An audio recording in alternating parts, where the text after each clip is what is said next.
Can we stay? Check. Check 1, 2. Hello. I hope everyone is well. Hope the stream is working. This is a test.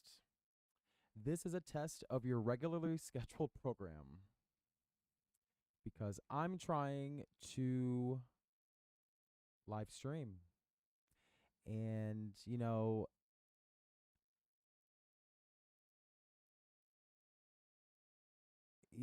there are many things that I've tried to do, but the years you've spent chasing the shimmering promise of success, imagining the moment when everything finally falls into place, yet just as your fingers graze that finish line, it vanishes like a desert mirage in the heat.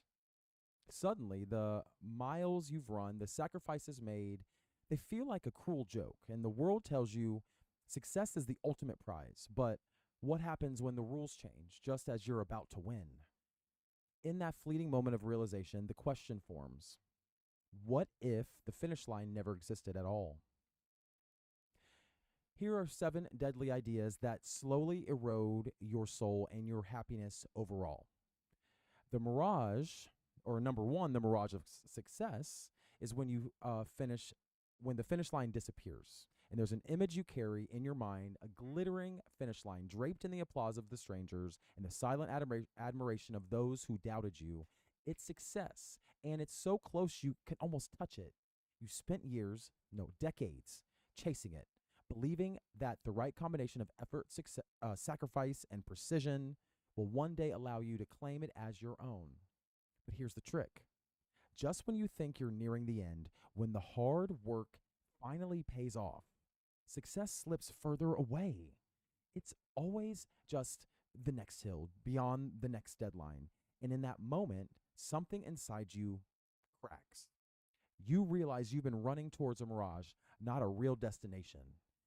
Success, as it's been sold to you by gurus, isn't about a singular moment of glory.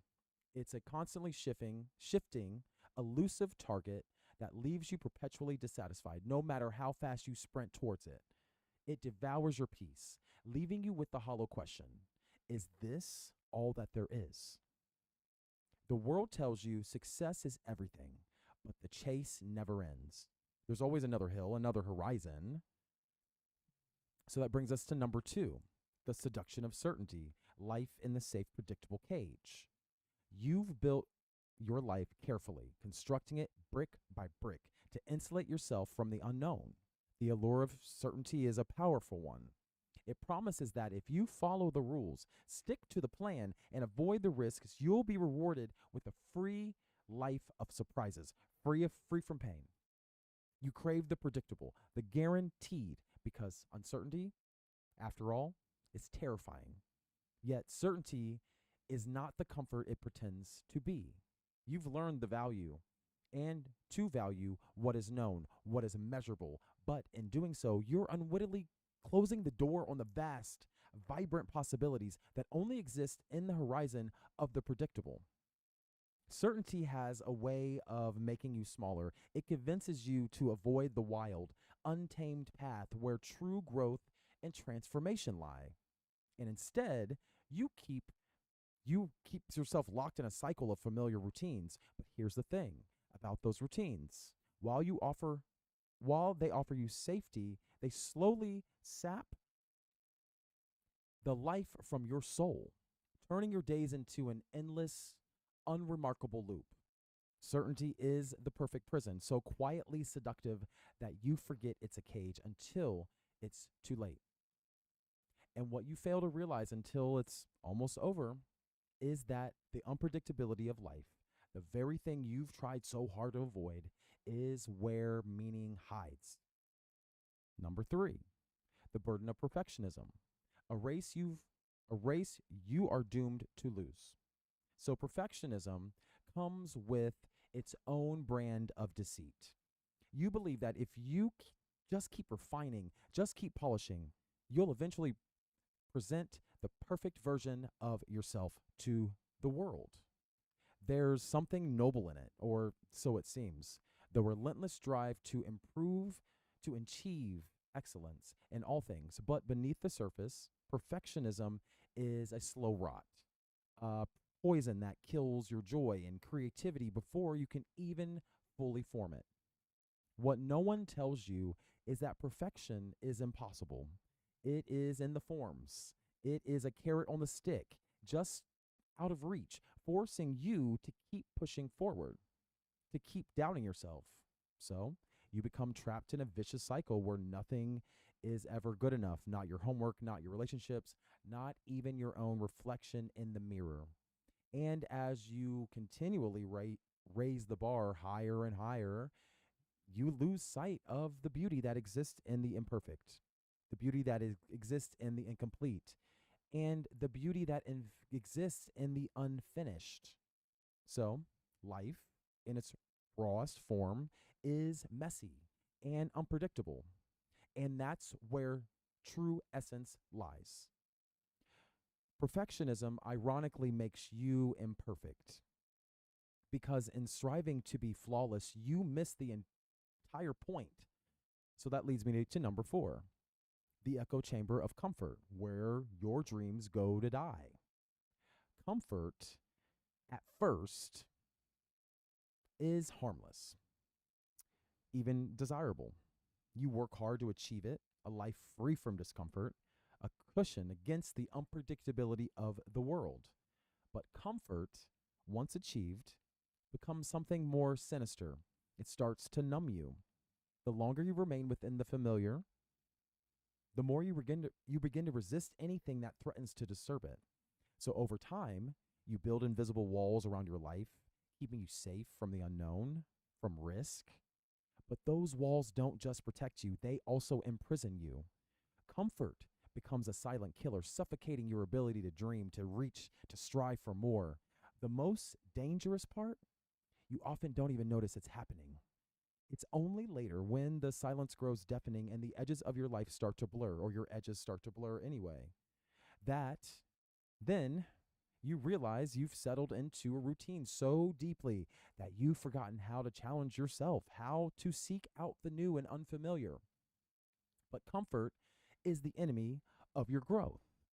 And by the time you understand its true cost, it may be too late to reclaim the dreams you sacrificed for a life of ease. So, number 5, the illusion of control when the world slips through your frickin' fingers. When that happens, you tell yourself that you just planned well enough, that if you just planned well enough, or if you anticipated every potential outcome, you could control fate. It's reassuring to think about, and this idea that you can bend the world to your will through sheer force of planning and willpower, control becomes your shield. And that's because against the chaos of your life, your weapon against that uncertainty will haunt you every waking moment. But here's the cruel twist: control is an illusion. And the harder you grip it, the more it slips through your fingers.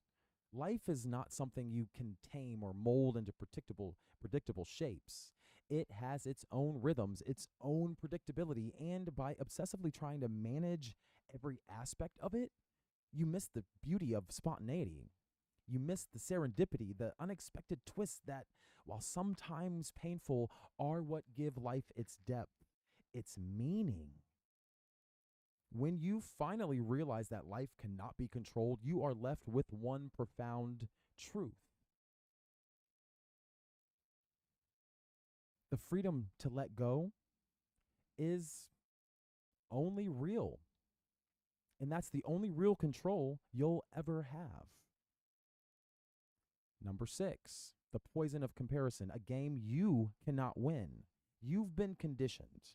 You've been conditioned to measure yourself against others every day, whether you're on social media or in casual conversation or in a fleeting observation. You find yourself stacking your life up against the lives of others. And somehow, no matter how much you achieve, how much you possess, it never seems to be enough. There's always someone with more, someone with more success or more happiness or more whatever the fuck it is. Comparison, you realize too late, is not a motivator. It's a slow, corrosive poison. It it kills your joy in the present moment. It blinds you to the gifts you already possess and creates a constant gnawing feeling that you're falling behind, that you're less than. In the endless game of comparison, you never win because the rules are constantly changing. You're playing against a phantom opponent, a version of others' lives that doesn't even exist in this reality. So, what's the antidote? The antidote is comparison is gratitude. But by the time you seek it, you may have already lost sight of all that once made you feel whole. So that leads me to number 7, the paradox of independence. Alone in a crowded room.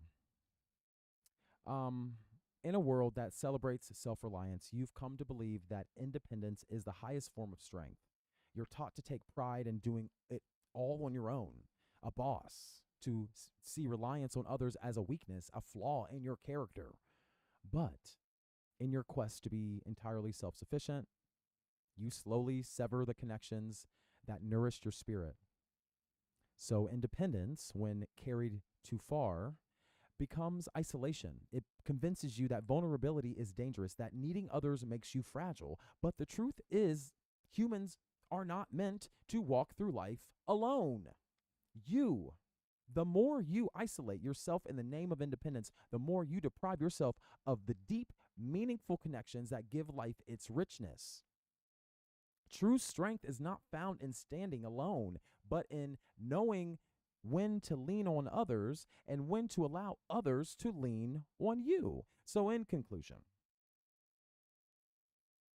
if these 7 ideas have haunted you, hit doggone holler. But chipping away at your soul, there is hope. The way out is not easy, nor is it quick, but it begins with a simple realization that these ideas are not truths. They are illusions, cleverly disguised as wisdom. And when you see them for what they are, you can begin to untangle their hold on you. And the journey back to yourself lies in embracing the unknown and finding peace with imperfection and in nurturing the connections that make life meaningful. It's path fraught with uncertainty, but it's the only one that leads to true freedom. Thank you.